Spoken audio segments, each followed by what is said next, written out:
Bismillahirrahmanirrahim. Assalamu alaikum dear students. Hope so you all are safe and healthy. We are discussing chapter number 22, that is industrial chemistry. In our previous topic we discussed about pesticides, and today's our topic of discussion is petrochemicals. Now what are petrochemicals? The prefix petro is an arbitrary abbreviation of the word petroleum. Since petro is ancient Greek for rock and oleum means oil, therefore the etymologically correct term would be oleochemicals. However, the term oleochemical is used to describe chemicals derived from plants and animals' fats. Petrochemicals are chemical products derived from petroleum. Okay? Some chemical compounds made from petroleum are also obtained from other fossil fuels such as coal or natural gas or renewable sources such as corn or sugarcane. Nowadays, the products separated from petroleum are converted into more desirable, sometimes complex products. The modern petrochemical industry produces dyes, drugs, pesticides, detergents, plastics, herbicides, fertilizers, food preservatives, etc.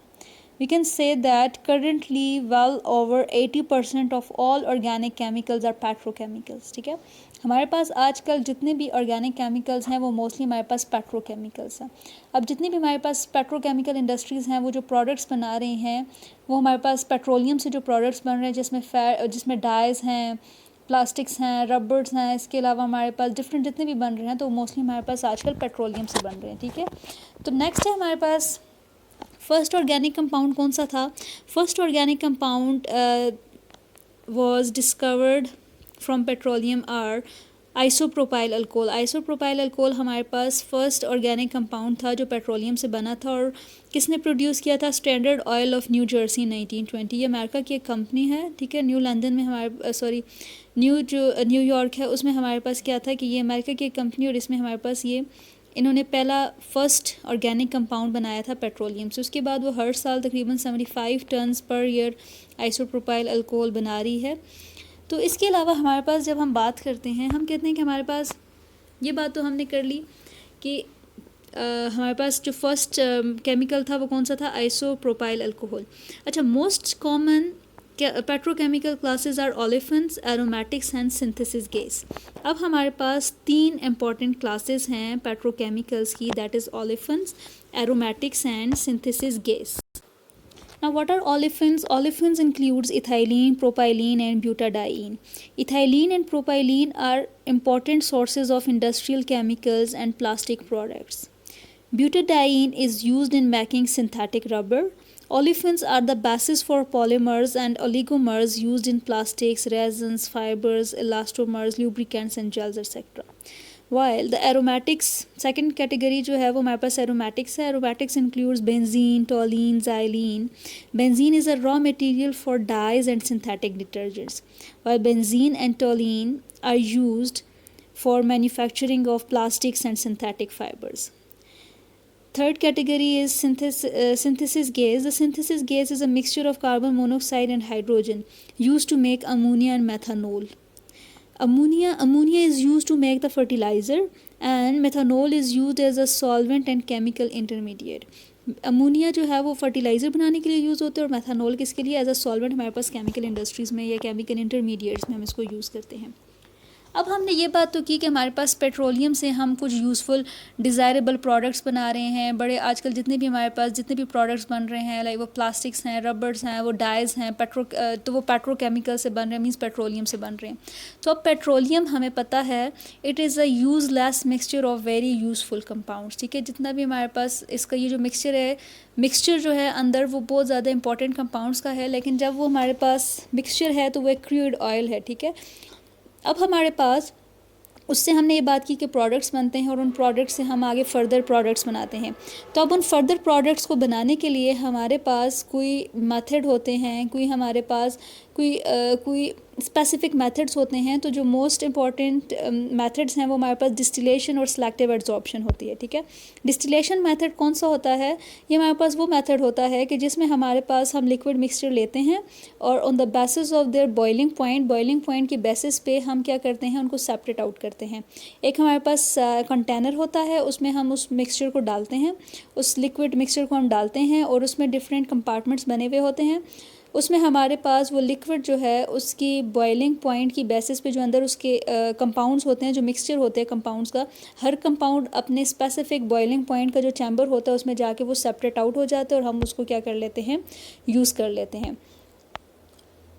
Second one हमारे पास है selective adsorption. Selective adsorption क्या होता है? हमारे पास दो techniques होती हैं, दो टर्म्स आपने सुनी होंगी, एब्जॉर्प्शन एंड एड्सॉर्प्शन। एब्जॉर्प्शन वो होता है कि मीन्स कम्प्लीटली, जैसे आपके पास एक फॉर्म है उसमें वाटर एब्जॉर्ब हो गया, टॉवल में हमारे पास वाटर एब्जॉर्ब हो जाता है, वो एब्जॉर्प्शन है। एड्सॉर्प्शन क्या होती है कि जैसे हम कहते हैं कि सरफेस कैटलिस्ट की सरफेस में हमारे पास पार्टिकल्स जो हैं वो आके एड्सॉर्ब हो गए, ठीक है, मीन्स एक टेम्प्रेरी एडहेशन होती है। तो इसमें हमारे पास क्या होता है कि जैसे हमारे पास एक सोल्यूशन है, उसमें कंपोनेंट्स हैं ए बी सी, बी हमारा डिज़ायर्ड जो है वो क्या है, प्रोडक्ट है। तो हम क्या करते हैं, ऐसा कैटलिस्ट या ऐसा कोई मीडियम यूज़ करते हैं कि जो पोरस सरफेस होगी, बी वाला जो कंपोनेंट है वो उसकी सरफेस पे एड्सॉर्ब हो जाएगा, एज अ रिज़ल्ट हम उसको क्या करेंगे, यूज़ कर लेंगे। तो this is called selective adsorption. Next हमारे पास है प्राइमरी प्रिकर्सर्स पेट्रोलियम पेट्रोकेमिकल्स। ये एक टेबल सा गिवन है, इसमें आपके पास डिफरेंट रॉ मटेरियल्स बताए गए हैं कि डिस्टिलेशन से हमारे पास कौन कौन से रॉ मटेरियल्स आते हैं। पैराफिन्स हैं, साइक्लिक्स हैं, नेचुरल गैस है, सल्फाइड्स हैं जो सल्फ़र वाले होते हैं, हाइड्रोजन है, मीथेन है, रिफाइनरी गैसेस हैं, इथेन, प्रोपेन, ब्यूटेन, ये डिफरेंट हमारे पास बताए गए हैं। और फिर हमें बताया गया है उनके प्रिकर्सर्स बताए गए हैं, ठीक है, मीन्स बेसिक केमिकल्स बताए गए हैं। फिर उसके बाद इंटरमीडिएट्स बताए गए हैं कि ये इंटरमीडिएट प्रोडक्ट्स हैं कि हमारे पास एक रिएक्शन है वो ए से सी में कन्वर्ट हो रहा है, तो वो उसकी एक मिड की स्टेज आएगी, दैट इज़ बी स्टेज। तो ए पहले बी में कन्वर्ट हुआ, फिर सी में गया, तो बी वाली हमारे पास क्या है, इंटरमीडिएट्स हैं। तो ये इंटरमीडिएट्स हैं और फाइनल प्रोडक्ट्स जो हमारे पास आ रहे हैं उनको आप देखें तो इनऑर्गेनिक, ऑर्गेनिक कंपाउंड्स हैं, कार्बन ब्लैक है, मेथानॉल है, अमोनिया है, एसीटेट्स हैं, फाइबर्स हैं, रबर्स हैं। जो अभी हमने डिस्कस किया है कि हमारे पास 3 क्लासेस हैं, इनको अगर आप क्लासीफाई करें तो ये 3 क्लासेस में कन्वर्ट होता है। ओलेफिन्स हैं, एरोमेटिक्स हैं और सिंथेसिस गैस हैं। और फिर आगे इनसे हमारे पास डिफरेंट प्रोडक्ट्स बन रहे हैं जिसमें हमारे पास फाइबर्स हैं, रबर्स हैं, हम उनको styrene, rubber, carbon black, ammonia, methanol, हम इनसे क्या करते हैं, बनाते हैं। ये जो एरोमेटिक्स हैं, बेंजीन वाले हैं, इनसे देखें हमारे पास नायलॉन है, प्लास्टिक्स हैं, फिनोल्स हैं, प्लास्टिक्स वगैरह हम इनसे मोस्टली हमारे पास प्लास्टिक और रबर वगैरह इनसे बनाई जाती है। अब हमारे पास लोअर मेंबर्स हैं, the lower members of the paraffin and olefin series have been the preferred and most economical sources of organic raw materials for conversion. So tables are shown concerning the derivatives from methane and ethylene. So the derivatives from methane means petrochemicals from methane. Methane से हमारे पास क्या है, basics क्या है, ammonia है। Ammonia से हमारे क्या यूजेस हैं, अमोनिया का क्या यूज़ है, ठीक है, जो प्रोडक्ट बना है मीथेन से, दैट इज़ अमोनिया बना है। अब उसका क्या यूज़ है, फर्टिलाइज़र हम उसको यूज़ करते हैं, फिर प्लास्टिक्स और फाइबर्स बनते हैं और एक्सप्लोजिव्स बनते हैं। कार्बन ब्लैक को देखा जाए तो उससे टायर्स बनते हैं, रबर्स वगैरह बनती हैं, कलरेंट बनता है, कलरेंट क्या है, डाइज बनते हैं और फिलर्स बनते हैं, ठीक है। मेथानॉल को देखें तो हमारे पास मेथानॉल से हमारे पास क्या बनते हैं, पॉलीमर्स बनते हैं, सॉल्वेंट्स बनते हैं और डेरिवेटिव्स बनते हैं। क्लोरोमीथेन को अगर देखा जाए, क्लोरोमीथेन में हमारे पास फर्स्ट है मिथाइल क्लोराइड, इससे बनता है सिलिकॉन्स, ये सिंथेटिक कंपाउंड है। Tetramethyl lead, this is anti knock agent. हमारे पास नॉकिंग जो होती है, इंजन में जो नॉकिंग हो रही होती है, ठीक है, क्रैकिंग भी होती है जिसको, ये हमारे पास टेट्रामिथाइल लेड भी हमारे पास एक एंटी नॉक एजेंट है। मिथाइलिन क्लोराइड की बात की जाए तो इसका यूज़ क्या है, पेंट रिमूवर है, एरोसोल प्रोपेलेंट्स है और डिग्रीज़र है, मीन्स टू रिमूव ऑयल और ग्रीस। या अब आपको पता होगा एरोसोल्स क्या हैं, प्रोपेलेंट्स क्या हैं, पेंट रिमूवर्स क्या होते हैं, या भी हमने इससे पिछले टॉपिक्स में ये सारी बातें डिस्कस की हैं। क्लोरोफॉर्म की बात करें तो क्लोरोफॉर्म आपको पता है फ्लोरोकार्बन्स हैं और क्लोरोफॉर्म के भी बहुत ज़्यादा यूज़ है। कार्बन टेट्राक्लोराइड को देखें तो इसके फ्लोरोकार्बन्स हमारे पास क्या है, डिग्रेजिंग है, फ्यूमिगेंट्स हैं और इसके अलावा आगे एसीटाइलिन है, उसका यूज़ बताया गया है, हाइड्रोजन साइनाइड है, इनके यूज़ बताए गए हैं, ठीक है। नेक्स्ट है हमारे पास पेट्रोकेमिकल्स फ्रॉम इथाइलिन। पेट्रोकेमिकल्स जो इथाइलिन से बनाए जाते हैं वो इथाइल बेंजीन है, इथाइल क्लोराइड है, इथाइलिन डाइक्लोराइड है, इथाइलिन ग्लाइकोल है, इथाइलिन ऑक्साइड है। इनके फिर आगे यूजेस बताए गए हैं कि किसी से हम जो हैं तो स्टाइरीन बनाते हैं। अब हमारे पास अच्छा इससे हम क्या बनाते हैं, TEL क्या होता है, टेट्रा इथाइल लेड होता है, ठीक है। और जो ये ABS है ये हमारे पास होता है एक्राइलो नाइट्रेट ब्यूटाडाइन स्टाइरीन। ये कंपाउंड्स हैं डिफरेंट, और इनसे हमारे जो मोस्टली जो इसका यूज़ है, जितने भी इथाइलिन से हमारे कंपाउंड्स बनते हैं, ये टेक्सटाइल क्लीनिंग में, केमिकल इंटरमीडिएट्स हैं, ये जो पोलिएस्टर्स वगैरह जो होते हैं, पोलिएस्टर्स के आपने सुना होगा, इन फार्मास्यूटिकल्स, इन चीज़ों को बनाने में ये यूज़ किया जाता है, ठीक है। तो हमारे पास कुछ टेबल थे जो आपको शो किए गए हैं कि हमारे पास क्या चीज़ें बनती हैं। अच्छा, मोस्ट इम्पॉर्टेंट जो है हमारे पास, उसमें हमारे पास एक बात आपसे कही जाती है कि हमारे पास पेट्रोलियम में और ऑयल रिफाइनरी में क्या डिफरेंस है, ठीक है। Petroleum and what is the difference between petroleum and petrochemical and refinery. So refinery is a building or a mass of machinery used to produce refined products such as sugar, oil or metals, while petrochemical is any compound derived from petroleum or natural gas, ठीक है। So this is the difference between refinery and petroleum.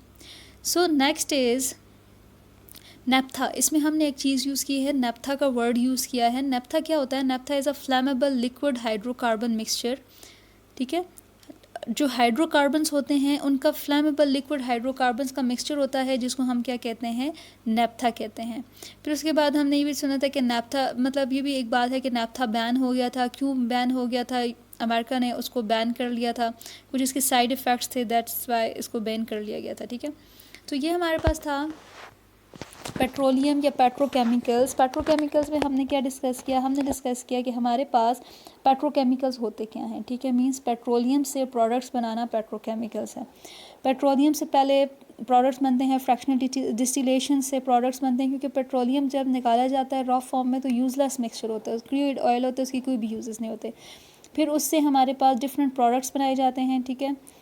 उससे जो products बनते हैं फिर उनको use करके हम डिफरेंट प्रोडक्ट्स बनाते हैं। अब वो जो हमारे पास प्रोडक्ट्स आते हैं, जैसे हमने 3 टेबल्स जो देखे हैं, उन 3 टेबल्स में हमने डिफरेंट देखा है कि ओलेफिन्स होते हैं, एरोमेटिक्स होते हैं और सिंथेसिस गैस होते हैं। फिर उनको यूज़ करके आगे हम डिफरेंट प्रोडक्ट्स बनाते हैं, फाइबर्स, प्लास्टिक्स, फर्टिलाइज़र्स, रबर, ठीक है। Solvent as a solvent use किए जाते हैं, सिलिकॉन्स, ये सारी एरोसोल स्प्रेस, प्रोपेलेंट्स, फ्यूमिगेंट्स, ये सारी चीज़ें यूज़ की जाती हैं। तो इसके लिए स्पेसिफिक प्रोसेस होते हैं, डिस्टिलेशन और सिलेक्टिव एब्जॉर्प्शन के हम प्रोसेस यूज़ करते हैं, ठीक है।